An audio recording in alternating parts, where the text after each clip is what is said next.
Mariin araaraa waraana bilisummaa Oromoo waboo fi mootummaa Itoophiyaa jidduutti Daar es Salaam Tanzaaniyaattu gaggeeffamaa jiru.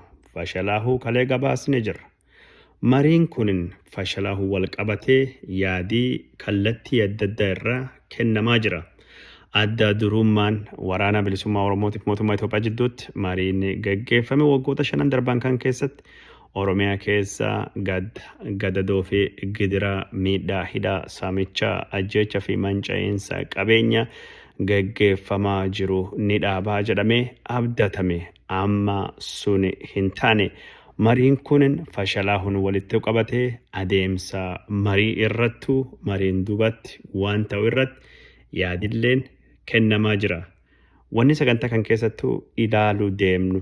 Mariin kunin yoo jalqabee akkamiin akka inni jalqabee gabaabsinee dubbanne garuu marii kan dandamachuu fi yookaan immoo mariin kun waliigaltee gosa tokkootiin akka dhumatu IGAD fi Ameerikaan gahee taphatanii akkamiin akka milkaa'uu dhaban mariin marsa biraa jiraachuu danda'a waan jedhu irratti odeeffannoo bal'aa isin biraan gahuu deemna.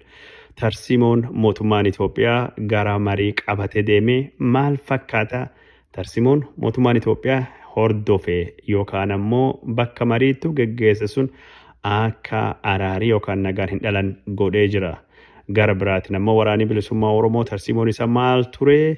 Akkamii fi mariin kun akka hin milkoofneef waraanni bilisummaa Oromoo gareen isaa Jaal Marroon hoogganamu gumaachinni qabullee ilaaluu deemna.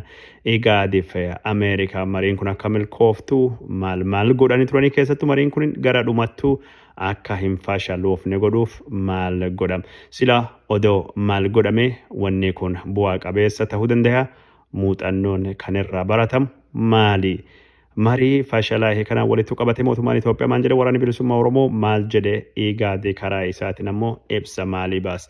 Mootummaan Ameerikaa ammoo maalii yaadaa jira maal jedha ka jedhullee odeeffannoo isin biraan gahuu deemna. Marii kanaaf jecha ka bosona qeellamiiti gara Daar es Salaam Tanzaaniyaa gaggeeffame Jaal Marroon akkamiin gara bosonaatti deebi'a. Jaal Marroo maaltu eegata? Maaltu jira ka jedhu kanallee irraa dubbachuu deemna. Gara biraatiin ammoo mariin fashalaahuu wal qabatee warri alagaa ormi maal haasawaa jira waan jedhullee irraa dubbannaa gara qophii kennaatti deemna. Qoqoodhaaf facasa waliin dhugaa isiniin jechuun gara qabxii jalqabaa haa dubbannuti. Mariin kun gaafa jalqabu Noovembar 7 bara 2023 Daar es Salaam keessatti hooggantoota waraana bilisummaa Oromoo kan waraanatii fi hooggantoota waraana Itoophiyaa jeneraalota lama wal arganii akka gaarittu wal haasa'uu jalqabe. Mariin guyyaa 2 gaggeeffame afaan Oromootiin akka ta'etti dubbatamaa jira. Mariin kun haala nagaa eeguu wal gaafataniin odeeffannoo waliigalaa eeguu wal jijjiiramanii dubbattuu gara marii seenuun waan waraana Oromiyaa keessatti gaggeeffamaa jiru dhaabuu fi yaada mootummaa irra dhufeef yaada waraana bilisummaa Oromoo irra dhufe qaamilachuu bakka jaarsoliin araaraa jiranittu walii ibsuu jalqabanii suniin durattuu ammoo qaamii araara warra kan lamaan walittuu fidee miiraa gaariin wal dhagahuun gara ballachuun waliin mari'achuun marii bu'a qabeessa godhuun walii galteen fixuun gidiraa gaddaa fi gadadoo Oromiyaa keessattuu deemaa jirtu ka siyaasa Itoophiyaatiif illee gufuu taate akka dhaaban fakkeenya waraana Tigraay illee fi waraanota adda addaa akka ta'aa jiran irraa akka baratanii nagaa malee falli biraa akka hin jirre addeessan. Kunin eegii taheen duubattuu haasan jeneraalotaatii fi hooggansi waraana bilisummaa Oromoo bu'aa buusuu hin dandeenye maaliif jennaan kanaan dura akkuma dubbadhe yaadii warri lachuu qabatee dhiyaate akka malee gargarii faffagoo ture. Irra deebi'ee dubbachuun hin barbaadu sagantaa kalee fi kanaan dura hojjedhee irra deemtanii yaada gargarii faffacaasuun maal akka inni ta'e dhagahuu dandeettan. Gara adda durummaan rakkoo ka tahee mootummaa Itoophiyaa irraa yaadii qabatamee dhufe yaada isaa hojii irra oolchuu waraanni bilisummaa Oromoo akka fudhatu bu'aan yookaan dirqeen gochisiisu malee waraana bilisummaa Oromoo irraa yaada dhufe fudhachuu fi dhaga'uu fi hin barbaanne. Kanaafuu waraana bilisummaa Oromoo wajjin mari'achuu dhufe mootummaan tarsiimoon inni hordofu walam tokkini ulee.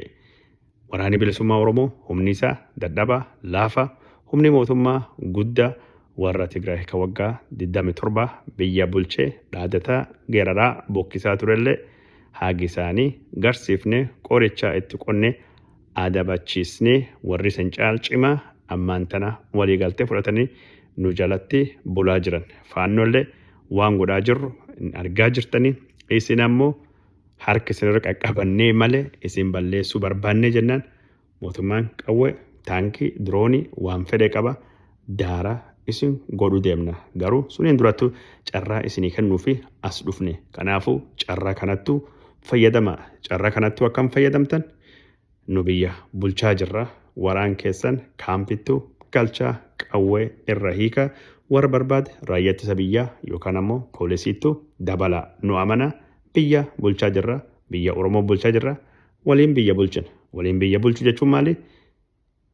Warra akka jaalmarrooti fi hoggansa gurguddaa akka Biraanuu Naggaafa yookaan ammoo akka warra Aabin Ballataa Mollaa aangoo isinii kennina jechuudhaan waan akkasii yaada dhiyeessaniif aangoo isinii kennina ministeerri isin goona hojii feetan waan feetan akka isaan gootan haala isinii mijeessina itti gaafatamummaa uumaatu hin jiru maqaa shororkeessa jedhu sanirraa kaasna hin jiraattanii warri kaan ammoo raayyaa ittisa biyyaatti dabalama yookaan ammoo poolisii dabalama yookaan ammoo hojii biraa akka hojjechuu danda'anii haala mijeessinaa fi maallaqa hin gargaarraa yaada jedhu ka dhiyeessan. Kanirra mootummaan tarkaanfii tokko duratti duubatti hin siiqu sunii ala yaada biraa qabatee hin dhufne. Waraanni bilisummaa Oromoo illeen yaada isaa qabatee dhufe. Isin mootummaa uummataati miti mootummaa haqaa miti mootummaa dhugaati miti mootummaan coomsaa dhaabbachuu qaba. Aangoon seeraa kan isin qabatanii irra nuu kennitanii hin jiru. Isin warra filannoo malee filannoo daraa godhuudhaan aangoo uummata saamee waan taateef aangoon isin nuu kennitan nuu qoodan hin jiru. Waraanii kaampii seenu hin jiru. Waraanii qawwee hiikkatu hin jiru. Yoo barbaaddan waraanii keessan illee qawwee hiikkatee achi adeemu kaampii seenu kennallee yoo isin akkas gootan akkas ta'a malee qofaatti wani nu goon hin jirru. Jiilla jirraa maaga qabna yeroo hagamii hagam nu gantanii Itoophiyaan Oromoo ganti waan jedhan dhiyeessanii falmii hedduu kaasan. Sun qofa miti gaafilee gurguddoo qabsoo Oromoo ka deebi'uu qabdu jedhamu cufayyuu kaasuudhaan Biltsiginnaan gaafilee kana akka deebisuu qabu. Gaafni Oromoo kun yoo hin deebine waraanni bilisummaa Oromoo kaayoo inni bosona seenee qawwee fuudhee mootummaa wal lolaa jiruuf kaayoo kana malee aangoo fi yookaan ammoo fedhii dhuunfatii mitii ka jedhu jala saran asirraa guddoo deemuu hin dandeenye. Mootummaan yaadii isaa hardhallee borillee iftaallee guyyaa biraa humna guddaa qabna isin daaraa godhuu isin balleessuu isin caccabsuu dandeenya.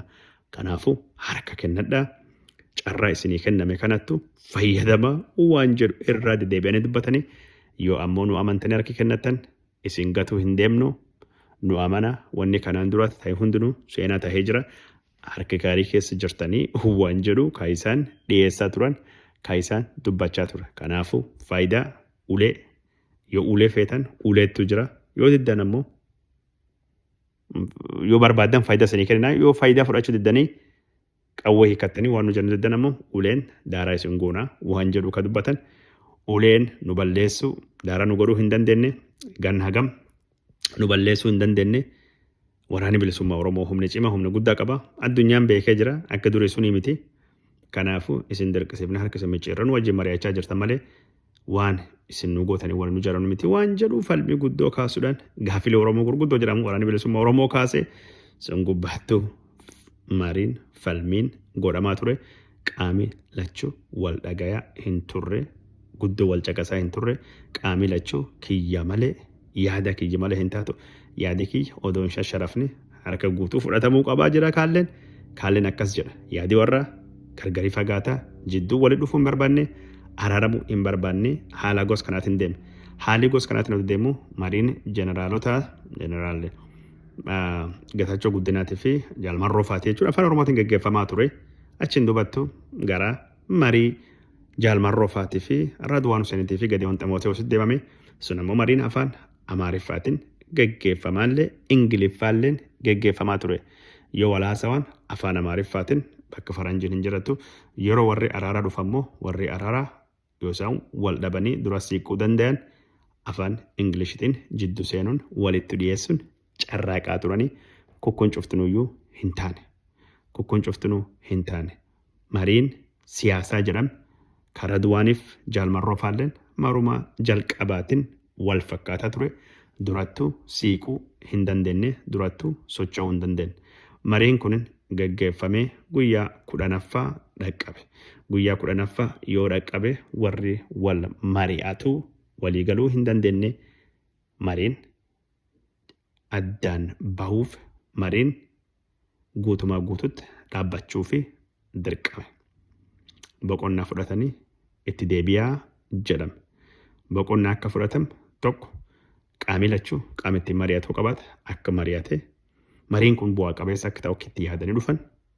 Lammaffaa haamileen namni hedduun waan akka malee miira keessa seeniif qabbanaawanii dhufanii miira haarawaan hafuura haarawaan marii akka jalqaban barbaadan. Yeroo kanatti jaalmarrooleen deeggartuu isaatiin dubbate. Warri mootummaalleen guyyaa boqonnaa sun gara biyya hoggansa biraatiin dubbate. Achiin duubatti boqonnaan duubatti walitti deebi'anii boqonnaan duubatti yeroo walitti deebi'an walii galuu hin dandeenye. Maaliif waraanni bilisummaa Oromoolleen yaaduma dullacha qabatee gad deebi'ee mootummaalleen yaada sani qabatee gad deebi'e. Ameerikaan ammoo ajandaa qabdi.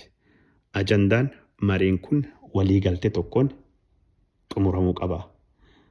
Waliigaltee tokkoon mariin kun akka inni muummayu goona jechuudhaan Igaadiif Ameerikaan yaada dhumaa dhiyeessan. Maal jennaan akka Warqinee Gabayyoo fa'aati yaadutti mariin kun ammallee waliigaltee malee bittinnaa'e jechuun uummata Oromoo haamilee buusaa keessattuu yeroo kanatti warra nyaaphaa faallaa qabsoo Oromoo uummata Oromoo irratti kaa'illee haamilchiisa. Oromoo ammoo abdii dhowwaa carraan ajjeechaa du'aa miidhaa dhaabulleen ni dhaabamaa yookaan ammoo lubbuun nama du'uuf miidhaan dhaqqabuun itti fufa. Kanaafuu waliigaltee gosa tokko irraa dhaqqabnee marsaa dhufuuf waan biraatiin walitti deebinaa yaadii jedhu dhiyaate jechuudha. Ameerikaan yaada kan qabachuudhaan marii yaada isaan irratti wal falmanii qabsoo Oromoo kan waggaa 150 ol sababa cunqursa sirna nafxanyaatiin gaagamaa turee fi deebii kennuu gaafilee gurguddoo gara mootummaatiif wobuun dhiyeesse yookaan ammoo kan mootummaalleen dhiyeesse dhiisuudhaan waan ta'uu danda'a practical waan ta'e irratti hojjanna jechuudhaan mootummaan Ameerikaatii fi Igaad warra walitti dhiyeessuu fi carraaqa. Keessattuu Warqinee Gabayyoo qaama lachuu akka malee akka kadhate waliigalteen akka dhalattu waliigaltee tokko godhaa waliigaltee gootan kanaan uummatattu abdii horaa nagayaattu abdii godhaa. Kanaaf wal dhagayaa qabbanaawaa miiraa keessa hin seeninaa waliigalaa waan dansa tokko oduu gaarii uummata dhageessisaa. Oduu gaarii uummata dhageessisa kanaan ammoo isinillee bar tokko seenaan isin yaadachuu deema. Kanaafuu akkuma waraana Itoophiyaa kaabaa seenaan Afrikaa kibbaatti dalagamettu waraan Oromiyaa keessatti deemaa jirutu as Daar es Salaam Tanzaaniyaa keessattu seenaan dalagamuu qaba jechuudhanii haasawa warra onnachiisa jajjabeessaa akka godhee dubbatama. Qaama lachuu dhuunfan akka araaraaf waliigaltee gosa tokkootii fi waliigalan barbaadame. Kan ammoo mootummaan Ameerikaatii fi warri araarsuu kabiralleen jala saranii dubbachaa turan. Mootummaan Ameerikaa yaada sun dhiphisuudhaan yoo akkamee xiqqaate dhukaasaa dhaabuu irratti walii hagalluuti walii gala jechuudhaan dhiibbaa godhuu jalqabe. Yaada dhukaasa dhaabuu jedhu kan jaalmarroon bu'uuran yaada kana dura hin dhaabbanne. Mootummaan Itoophiyaa ammoo yaada kana fudhachuu guddoo hin barbaanne. Jaalmarroolee yaada kana guutumaa guututti hin fudhanne. Haala duree wajjin fudhachuu fi fedhii isaa ibse. akka maddeen jedhanitti jaalmarroon dhukaasa dhaabuun Oromiyaa keessatti miidhaa fi badii geggeeffamaa jiru kana dhaabuun akka malee barbaachisaadha. Marii araara jennee asii teenyee bakka nu teenyee jirrutti waraana babal'isuun uummata irratti waraana labsuun kunuu dogongoraa jedhe dubbate. Jaalmarroon kana jechuudhaan nu dhukaasaa dhaabuu fi qophii jirra. Dhukaasaa dhaabnu kan ammoo akka haal duretti waan dhiyeessuun qabna jechuudhaan wantoota garii laf kaahee jira. Jaalmarroon akka inni jedhu dhukaasaa dhaabne kan naannoo dhukaasaa dhaabne kan keessatti mootummaan haleellaa nurratti bane humni isallee baasuu qabaa waan jedhu.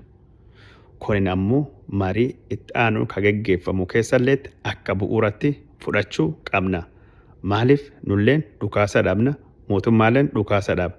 Achiin dubatti yoo mootummaan bakka kana ka gadhiisu taate waraanii mootummaalleen yeroo biraa gara kaampittu seenee waraanii kennalleen gara kaampittu deebi'uu dandeenya. Kanaaf dhukaasa dhaabuuf walamanuuf mootummaan waraana uummata irratti nurratti bane hin jennu uummata Oromoo irratti bane dhaabee amma bakka jiru kan keessa dubattu deebi'uu qabaa waan jedhu dhiyeessanii kun ammoo marii dhuftuu walii galtee dhalachuu dandeettuufillee akka bu'uura ta'uu danda'a. Maal jennaan kanaan booda yoo ka walii gallu taate waraana bilisummaa Oromoo qofaa miti ka kaampii seenuu qawwee hiikkatu mootummaalleen qawwee hiikkatee kaampii seenuu qaba. Maal jennaan mootummaa wanni isan jettan dhuftan kun bakka bu'ummaa seeraa hin qabdanii filannoo dhugaatiin hin filamne warra demokiraasii haqa hate isin warra seeraan bakka bu'aa ta'uu danda'u miti. Kanaaf filannoon dhugaa ka jedhamu gaggeeffame mootummaan dhugaa haga dhaabbatutti nuuf isinilleen tokkuma. Kanaaf mootummaa nu mootummaa uummataan filame nu mootummaa akkasiiti heera qabna seera qabna nu akkasii waan jedhu kanallee dhiisaa waan jedhu ka isaan dubbatanii marroonfaatii jala sararanii mootummaa ce'umsaa mootummaa hunda hammatu waan jedhu bal'inaan dubbachaa jiranii mootummaa ce'umsaa aangoo qoodachuu ka jedhu aangoo biltsiginnaan qabaatee miika qoodatan aangoo wanni qorataniif aangoo biltsiginnaa irraa fudhachaa jiran. Aangoon biltsiginnaa aangoo hannaati. Aangoo saamichaati. Taayitaa inni humnaan argatee malee kan uummatii kenneef miti. Kanaafuu walqixxee waan ta'aniif warri cuftinuyyuu humni biraan dabalame biyya kana ceesisuuf walii wagodhachuu qabna. Walii wagoone akkasiin biyya tasgabbeessinaa yaada jedhu sararanii dubbachaa turanii mootummaa seeraa alaa ka jedhu irra deebi'anii dubbachaa turanii. Haala gos kana keessatti wanni jedhama. Gara mootummaatiin ammoo qawwee dhaabuu dhukaasa dhaabuu ka jedhu guutumaa guututti hin fudhatamne hin barbaadamne dhukaasa dhaabuu miti. Yoo isaan araara fudhatanii qawwee hiikkachuuf kaampii seenuuf hin barbaanne mootummaan waliin dhukaasa dhaabuuf hin jiru. Mootummaan warra fixu deema. Geggeessuu deema. Seenaa godhuu deema. Injifachuu deema. Waan jedhu yaada sun irra deebisanii dubbatanii kanaafuu Gabayyoo Warqinaa Igaadirraa yookaan ammoo Igaadiif mootummaan Ameerikaa dhukaasa dhaabuuf carraaqin isaan godhan odoo hin milkoofneef. Ergamaan mootummaa Ameerikaa karaa adda addaatiin itti gaafatamummaa guddaa qabdanii dantaa uummataatiif fedhii uummataa dursaa uummata miidhamaa du'aa jiru dhaabuuf dursa kenna fedhii keessan ka dhuunfaa odoo hin taane uummataaf dursa kenna dhimma kana akka malee cimsaa itti yaadaa. Bu'aan waan kana akka malee cima waan taateef fala irra dhaqqabaa waan jedhu irra deebi'ee dubbachaa ture. Haa ta'uutii malee dhukaasa dhaabuuf waraanni bilisummaa Oromoo haal duree waan dhiyeesseef mootummaalleen haal duree mataasaa waan dhiyeesseef yookaan ammoo mootummaan guutumaa guutuutti fudhachuu waan hin barbaanneef wanni sulleen hin taane fashalaahee jechuudha. Guyyaa dhumaa irratti 21 jijjiiramii waan tokko hin taane mariin akka waliigaluu hin dandeenye waan hubatameef torbaan lama caala waan deeme torbaan sadaffaa jalqabachuu fedheef akka dhaabbatu godhame. Maal jennaan waliigaluu dadhabanii jiran waliigaluu hin dandeenye jedhame. Haala gos kanatti Ameerikaan guddoo gadditee jirti. Ameerikaan guddoo qaama marii lachuttu akka mufattetti dubbatama. Carraa araara buusu carraan guddaan kunoo ammallee odoo hin milkaa'inuu hafee jedhamee dubbatamaa jira. Maayik Haamer nama akka malee obsa qabu, nama akka malee miira guddaati. Garuu marii kan gubbaatti haali marii lammaffaan kunillee bu'aa malee gargarii galan akka guddoo isa aarse dubbatamaa jira. Garuu ammallee taanan deebitanii mari'achuu qabdanii wanni kun inni araara malee rakkoon bosonatti waraana bilisummaa Oromoo galchi siyaasadha. Dhimmi siyaasaa mariin malee qawween hin furatu, humnaan hin furatu waan jedhu jala akka malee akka sarareetti dubbatamaa jira. Mariin kun eegi hin taane dubatti Warqinoo Gabayyoo fa'irraa yaadii igaadi dhiyeessi qaama lachuun waan waraan babal'isu irraa uf qusadha. Dantaa uummata nagayaa miidhamuu san itti yaada. Carraa kanaan naga buusuu fi carraaqne hin taane ammoo carraan biraa ammallee akka deebi'ee uumamu godhuu qabna waan jedhan irra dedeebi'anii dubbatame. Haala gos kanaatiin lachuu igaadilleen mootummaan Ameerikaanin akkasittu dhaammate warra lachuu yaamicha warra dhaga'anii mariif dhufuu isaanillee guddoo galateeffatanii garuu hin milkoofne maaliif akka hin milkoofne beektanii gaaf biraan walitti deebinee rakkoo kan furuu qabna. Rakkoon kun furachuun baay'ee barbaachisaa waan jedhuun deeman jechuudha. Warri mariin kun akka milkooftu carraaqaa turan akka malee gaddan. Jawaar Mohammad jettan, Warqinee Gabayyoo jettan, warra Igaadii, warra Ameerikaa, warra Noorweey, warri Keeniyaa, mootummaan Tanzaaniyaa cuftuu isaanii hin gaddan. Marii kana warri hordofe marii waraan Tigraahii fixuu fi godhamellee caala mariin kun akka malee rakkisaa jedhame. Warra afaan gosa tokko dubbatu uummata tokko garuu ka yaadii warra akka malee gargari fagaatu duddaa gara faalla ta'ee yaada warra ka adda addaa kan dhiphisuu fi fedhii warra ammoo akka malee diqqaa jedhamee qaamii lachuu balaaleffatamee balfamee jira. Qaamii lachuu ammoo yaadii kiyyin sharafamuu jechuudhaan anattu sirri qaama birattu dogongoraa jedhanii quba walittu qaban. Mariin seenaa qabeessa kunoo yeroo lammaffaaf ilaalcha rincicaa mootummaa Itoophiyaa irraa kan ka'e fashalaahee jira jechuudhaan waraanni bilisummaa Oromoo mootummaa Itoophiyaa qeeqee jira. Garaa biraatiin mootummaatti hirkadhee mootummaa ta'uu barbaadaa akka jedhe shaneen mootummaan naga buusuu fi waan adda addaa godhullee nagaa fi qophii miti jechuudhaanii jaarsi araaraa ka jaarsi bakka bu'aa mootummaa Itoophiyaa ambaasaadder Radwaan Hussein karaa Tiwiiteriitiin barreesse. Miidiyaan Itoophiyaa saniin dubbatti yaalsaa wal harka fuudhanii karaa waajjira koominikeeshiniitii fi miidiyaa adda addaatiin gabaafamaa ture. Mariin kanaan dura ture ka Zanzibar waliigaltee malee goolabamullee qaamii lachuu akka ololaa walirrattuu hin banne gaafatanii mariin qaama lachuu akka malee haalli inni ittiin goolabame gaarii ta'ullee baate haalii ammoo warri isaan itti ibsatanii baay'ee wal kabajanii carraan araaraa biraallee jiraachuu akka danda'uu fi ka wal galateeffatu ka walii jechuun beekamtii walii kennu ture. Kun ammoo ka maqaallee kanaan dura waliin jechuu dhiisan waraanni bilisummaa Oromoo mootummaan bilisiginnaa hin jedhu mootummaan ammoo warraan shane hin jedhu jedhama. San hunda waan diigan fakkaata. Kanaafuu mootummaallee maqaa shane jedhu itti fayyadame warreen ammoo maqaa bilisiginnaa jedhu itti fayyadamanii kun mariin jaalmaroon irratti argame kan naga buusuu danda'a jedhama. Hagam tokko akka inni rakkisa ta'e qaama lachuunuuf ka agarsiisu jechuudha. Itti gaafatamaan eenyudha? Itti gaafatamaan marii kana waraanni bilisummaa Oromooleen itti gaafatamummaa guddaa qaba. Jaalmarrooleen itti gaafatamummaa guddaa qaba. Mootummaan Itoophiyaalleen itti gaafatamummaa guddaa qaba. Maal jennaan lachuu warra walitti dhiyaatanii yaada isaanii yaada adda addaa akka gargari faffagaasuun dhiphisuudhaan araara buusuu fi qophii guddoo hin turre lachuu rakkoo guddoo qabanii kanaafuu lachuu itti gaafatamaa jechuu dandeenya jechuudha. Keessattuu mootummaan Itoophiyaa warri kun warra akka malee wal lolaa jiru, warri kun warra akka malee wal barbaadu. Jaalmarroon mootummaa amanee bosona keessaa bahee dhufe, mootummaa wajjin dubbadhaa jedhe dhufe. Bakka inni bahee hoggansa kennaa hin turretti waraana jaalmarroo balleessuu fi wallaggaa fi bakka daddatu godina gujiillee jechuun waraana babal'isee bane. Kun jalqaba warri wal hin amanu, jalqaba warri wal hin dhugeeffatu. Kun akka malee akka isaan wal shakkan, akka isaan wal hin amanne godhe jechuudha. Akka isaan duruyyuu wal shakkan odoo beekamu, akka isaan duruyyuu wal hin amanne odoo beekamu, waan kana mootummaan godhuun isaa sirri hin turre. Kanaaf mootummaan waraana banuun isaa, waraana babal'isuun isaa sirri miti.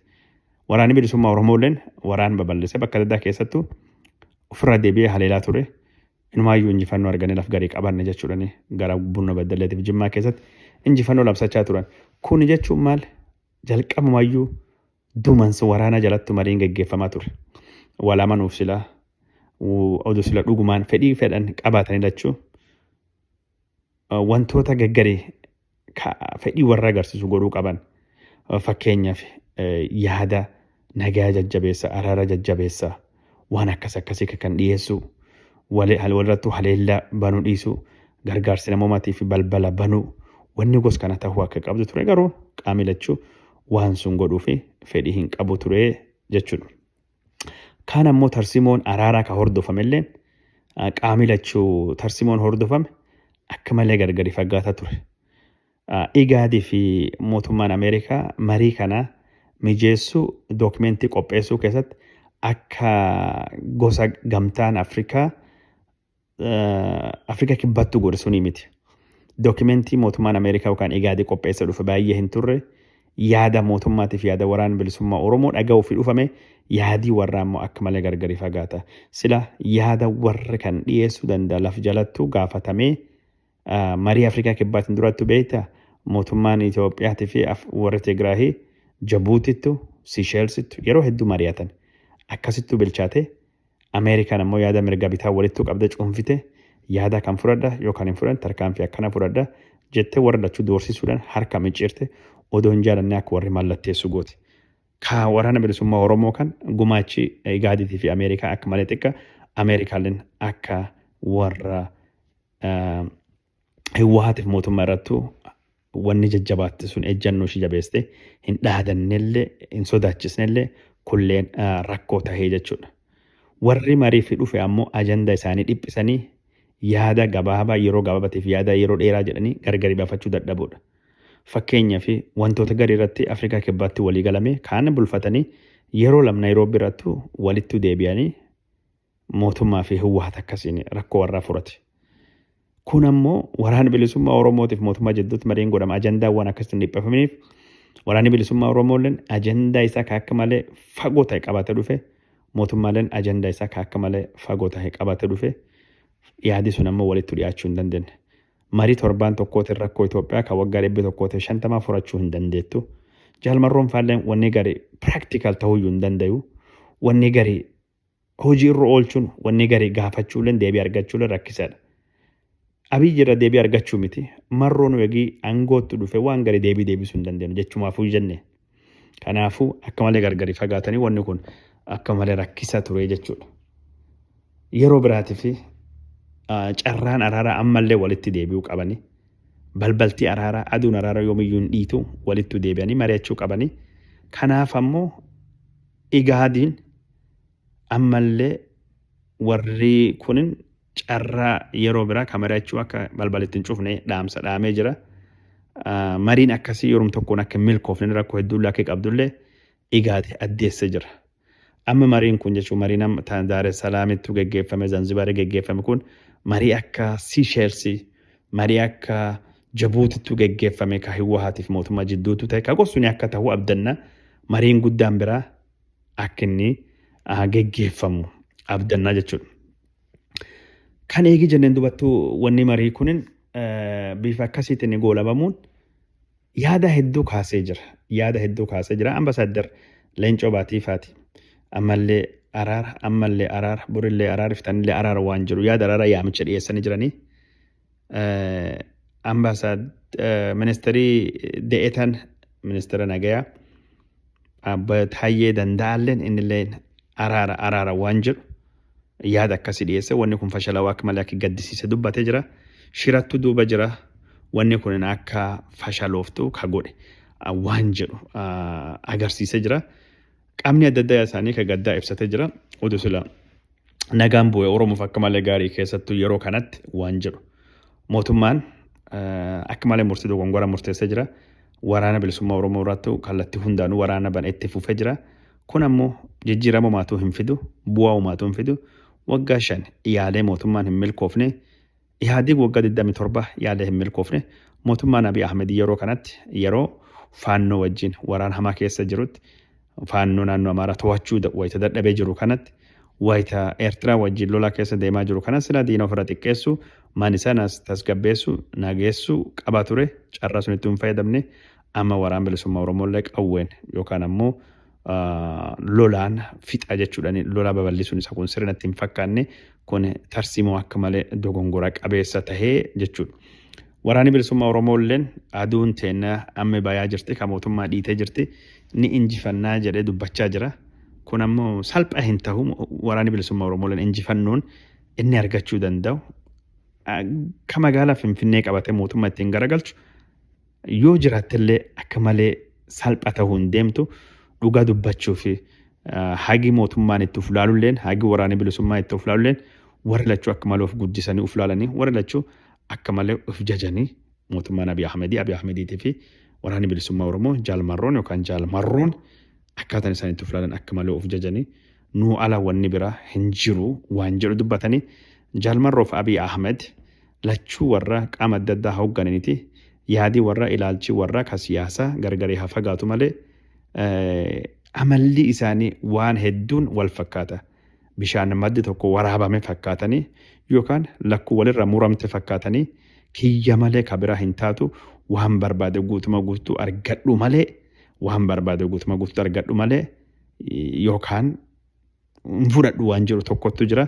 Kun jechuun amala abbaa irrummaa kun jechuun amala mata jabeenya jedhama yookaan mata dhakummaadha garsuniin marroof abiyyiilleen addaddummaa yaada warraa kaa qabsoo Oromoo qabsoo Itoophiyaa akkuma jirutu tahee kaan ammoo amalli isaanii amalli siyaasa warra abbaa irrummaa warra namaan mari'achuu dhabuun ummataa dhimma ummataatii fi dantaa kennuu dhabuun yoo ummatii isaan hin dhageenye dhaga'ee dhibaate dantaa akka hin qabne Abiy Ahmed gurra cufadhee waca ummataa hin dhagahini ashaaraa kan kee bakkaan baasuuf deemii jedha.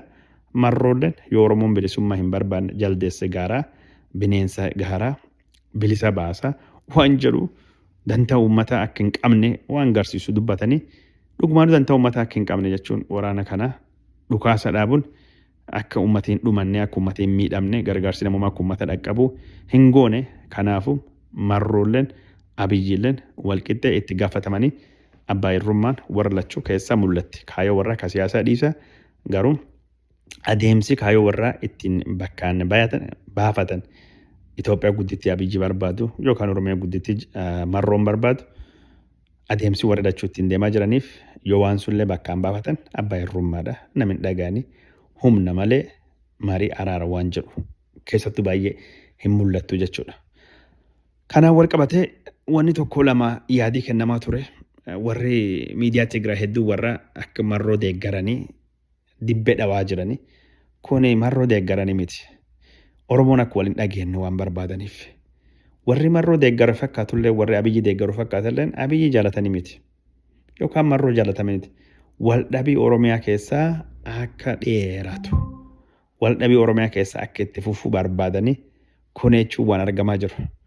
Warri kaan ammoo guddoo ka gammadetu jira warri gara Amaaraa maal jennaan abiyyii fi waraana bilisummaa Oromootii fi woboo walii ta'ee jennaan nuti duruu deeman waan jedhu yaadaa turanii amma jalqaballee fedhii araaraatii miti nu balleessuu fi gamtaan waliin dhaabbachuuf walii galanii kunoo milkoofne fashalaa waan jiran waan jedhu waan gosuun dhiyeessanii gara Eertiraatillee wanni mul'achaa jiru aktivistoonni Eertiraa hedduun isaanii baguma hin milkoofne waan jedhan barreessaa dubbachaa akka jiranitti dubbataa jira. Warri kun ammoo walumaa galattu warri Tigraayilleen warri Amaaraalleen warri Eertiraalleen wal dhabaa Oromoo jidduutti jiru. humnoota Oromoo ka siyaasa jidduutti jiru haa jedhuuti. Babal'isuun akka Oromoo walii hin galle akka isaan fedhan argina. Kanirraa kan ka'e gammachuu guddaa qabanii gara Oromootiin ammoo gadda guddaattu mul'achaa jira. Warri biyya alaa jiru ammoo waboo deeggarraa biltsiginnaa deeggarraa ka jedhanii warri araara hin feene akkuma paartiin lachuu qaamii lachuu araara hin feene deeggartoonni araara hin fedhanii nama araara nagadu jedhu cufaayyuu afaan kee dhahanii callisu tokkotu jira. Gara Ameerikaatiin ammoo gaddi guddaattu jira dallansuuttu jira odoo wanni kun nagaan bu'ee Itoophiyaafillee Ameerikaafillee hin gargaara. Faayidaan Ameerikaa keessattuu faayidaan Ameerikaan gaafa Afrikaa irraa qabdu nageenya naashinaal sekuriitii Ameerikaatii fi Oromoon gamtoomuun tokkoomuun barbaachisaadha waan jedhanii yaadanii kun ammaan tana hin milkoofne. Ameerikaan waan biraa immoo warri hayyoota ummatii Oromooti warri deemnaa jedhan miidiyaa haa taatu hayyoota taatu warri amantiillee warri dhageettii qaban nagaan akka dhalatu gumaachi warra akka malee xiqqaa akka taate warri amantii haa ta'u siivikii haa ta'uti abbootiin gadaa namni baratee oosa dhaabbanni kun tokko warra marii geggeeffamaa jiru kan deeggaruudhaan ibsaallee hin baasne hin jajjabeessine qaama lachuurrallee dhiibbaa hin goone mariin bu'aa qabeessa ta'uu dhabuullee dallannee jirra jechuudhaanii ibsaa dallansuullee yookaan ammoo marii kan ammaleetti deebi'a jechuudhaanii waan akkasii tokkollee hin goone kun cufattuu jira.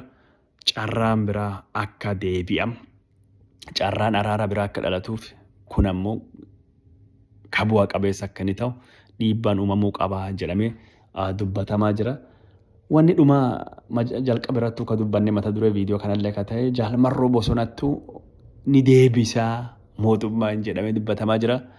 Jaalmarroon bosona irraa baasuu fi warri araara sun geesse bosonatti deebisuu warra waliigaltee irra jiraachuun hin beekamne bakka hedduutti hoogganaan bosonaa keessa bahee yoo waliigaltee dhuma mallatteessuuf taate malee bakka araaraa hedduun deemu yoo deemammoo deebi'uun akka malee rakkisa. Warri garii inumaayyuu abiyyi achitti qabsiisuu qaba akkas godhuu qabaa jedhanii wanni jecha jiranii marroon araara fi deeme Tanzaaniyaan akkas hin gootu hin qabdu Keenyaalleen Igaadilleen biyyi tokkolleen Yugaandalleen waan gootu hin fakkaatu.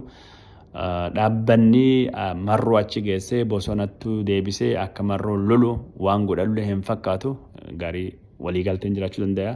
Marroon kanaan dura Yugaanda deeme Yugaanda karaa Suudaanii kibbaatiin gara Wallaggaatti deebi'ee jira.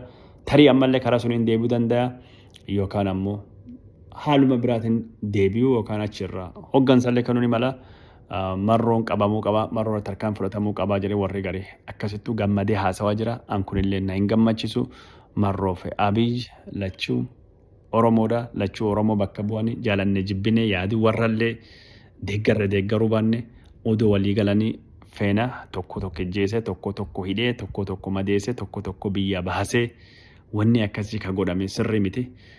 Tarsimoon tokkine ka mootummaan itti fayyadame gaafa Afrikaa kibbaallee isin biyya baahuu deemtanii warra araaraaf dhufeen kaan ammoo Maqaleettu marsinee qabuu deemna marroolee irrattu tarsimoo sun fayyadamee jira mootummaan. Asumaan baduu deemta warra biyya ammoo daaraa godhuu deemna kanaafuu mallatteessi walii galtee jechuudhanii waan yaaduu fi qabatan sun dirqiidhaan marroo gubbaatti fe'uu barbaadanii marroon hin fudhanne kun cuftinuyyuu hin jira jechuudha. Daawwattoota keenya jaalatamoo fi kabajamoo sagantaan keenya kaarraa kan fakkaatu waan nu hordoftanii fi hedduu isin galateeffanna akka nagaan dhalatu araari buu dhiibbaa hagoonu araari nama cufa caala ummata nagaa ummata bal'aa gargaara waan taaneef ummataaf jecha faayidaa keenya ka dhuunfaa kaya yaada siyaasaa dhiisnee nagaan barbaachisaa akka tahe amanuu qabna. Wanni nagaa hin jiru wanni nagaa caalaa hin jiru yoo nagaan jiraate wanni cufti jira galatooma nagaatti.